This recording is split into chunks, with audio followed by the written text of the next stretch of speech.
Good morning and welcome to the channel. आप सबका स्वागत है हिंद खोज चैनल पे। और आज के लाइव सेशन में आप मेरे साथ इंग्लिश स्पीकिंग के कुछ टिप्स फिर से जानेंगे। बोलते वक्त हमें एम्पैथी के साथ बोलना है, ये बात मैंने हमेशा से कही है। तो आज का जो टॉपिक है वो कॉन्ग्रेचुलेट कैसे करेंगे, डिफरेंट सेंटेंसेस कैसे फ्रेम करेंगे, वो बताने के लिए है। Hello again guys. तो आप बताइए, अभी रिसेंटली आप में से कितने लोगों के 10th और 12th के रिजल्ट्स आए हैं, या फिर कोई भी गवर्नमेंट एग्जाम आपने क्लियर किया है जिसका रिजल्ट आया है, या फिर आपकी जानने में किसी का आया होगा। तो मेरे अभी कुछ ब्रदर्स और सिस्टर्स जो हैं छोटे, उन्होंने अभी रिसेंटली 12th स्टैंडर्ड और 10th स्टैंडर्ड के कुछ बच्चों ने अभी क्लियर किए हैं एग्जाम्स। तो उनको कंग्रेचुलेट करने के लिए मैंने फ़ोन किया। Now saying just congratulations I think ज़्यादा एम्पथाइज नहीं होता है यहाँ पे। तो मैंने सोचा कि आप सबको भी बताऊं कि कैसे एम्पथी के साथ, और क्योंकि हर कोई मेहनत करता है, जैसे जो भी बच्चे एग्जामिनेशन क्लियर करते हैं वो बहुत मेहनत करते हैं, तब जाके एग्जामिनेशन क्लियर होती है। Good morning once again. So आप समझ सकते हैं कि कितना मेहनत लगता है, लोग एग्जामिनेशन क्लियर कर रहे हैं, तो हमें कॉन्ग्रेचुलेशंस भी उसी भावना से करनी चाहिए।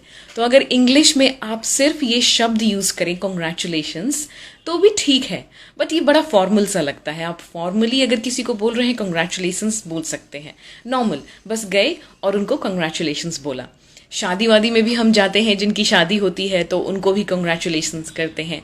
तो आज हम देखेंगे कि कैसे सेंटेंसेस और अच्छे बना सकते हैं हम कॉन्ग्रेचुलेट करने के लिए। So warmest congratulations on your achievement. अगर हम ऐसा कहें तो अच्छा लगेगा कि आपकी अचीवमेंट के लिए आपको बहुत बहुत बधाई। सो कॉन्ग्रेचुलेशंस का मतलब बधाई देना होता है। So warmest congratulations on your achievement, आप ये सेंटेंस यूज करिएगा। और भी सेंटेंसेस मैं आपको बताती हूँ। अगर आपके दिमाग में कोई सेंटेंस है कॉन्ग्रेचुलेशंस रिलेटेड तो मुझे भी बताइए। Very good. So good morning once again to all the people who are wishing good morning right now. और दूसरा एक सेंटेंस है congratulations and best wishes on your next adventure. अभी जैसे 12वीं की परीक्षा बहुत लोग क्लियर करने के बाद हो सकता है बाहर जाएं, दूसरे स्टेट में जाएं पढ़ने के लिए, तो हम वहाँ पे एक एडवेंचर के लिए उनको कॉन्ग्रेचुलेट करते हैं, ऑल द बेस्ट कहते हैं। तो ऑल द बेस्ट या फिर आप यूज़ कर सकते हैं बेस्ट विशेस, दोनों तरीके से। सो congratulations and best wishes for your next adventure. एक एक्साइटमेंट लेकर आता है ये सेंटेंस, किसी को भी अगर आप बोले तो। Good luck, very nice. तो सौरभ जी ने बोला है गुड लक, इनका सेंटेंस भी बहुत अच्छा है। Best wishes, good luck, all the best, हम ये सारी चीज़ें यूज़ करते हैं। ओके, वाजपेयी जी ने कहा है congrats for your success. Very good. So congrats एक शॉर्ट वर्जन है कंग्रेचुलेशंस का, आप ये भी कह सकते हैं, बट ध्यान रहे ये सिर्फ और सिर्फ कैजुअल कॉन्वर्सेशन में यूज़ होगा, फॉर्मल में इसका मत यूज़ करिएगा। चलिए और भी सेंटेंसेस देखते हैं। Heartfelt congratulations to you. अब किसी की शादी हुई है, आप बहुत खुश हैं अपने भाई बहनों के लिए, तो आप उन्हें भी विश कर सकते हैं कि heartfelt congratulations to you.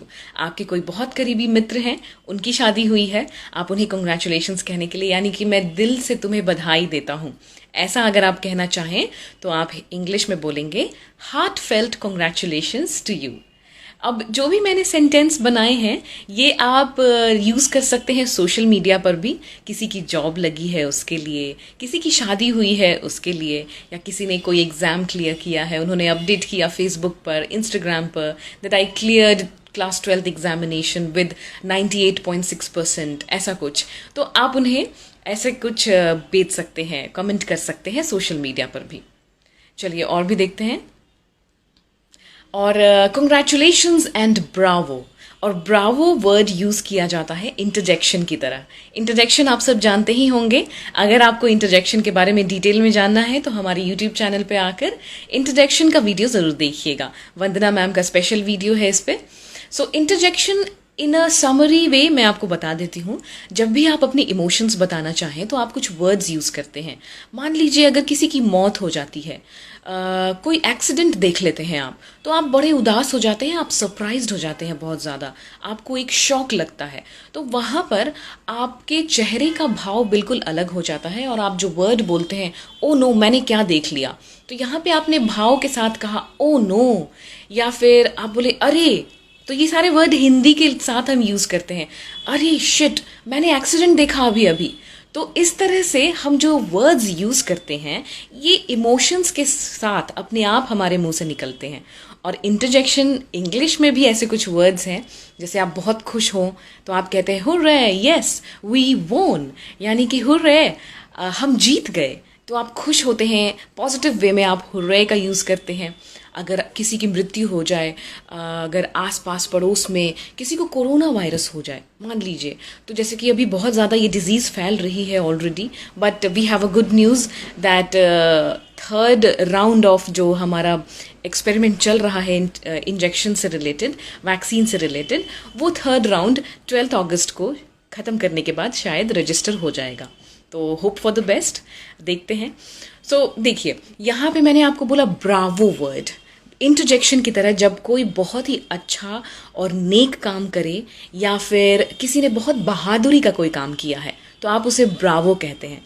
तो अगर कुछ बच्चे बहुत अच्छे नंबर से पास करते हैं, जैसे रिसेंटली मेरे एक ब्रदर ने 98.6% से उन्होंने अपना 12th स्टैंडर्ड का रिजल्ट लेकर आए, बहुत ही शानदार नंबर थे, तो मैंने उनको ब्रावो किया, मैंने उनको बोला I am proud of you, so congratulations, I am proud of you, Bravo. So Bravo is the interjection word which shows emotion, यानी कि शानदार, ऐसा ही करते रहिए।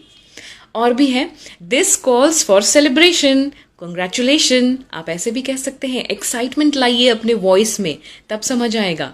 So this calls for a celebration,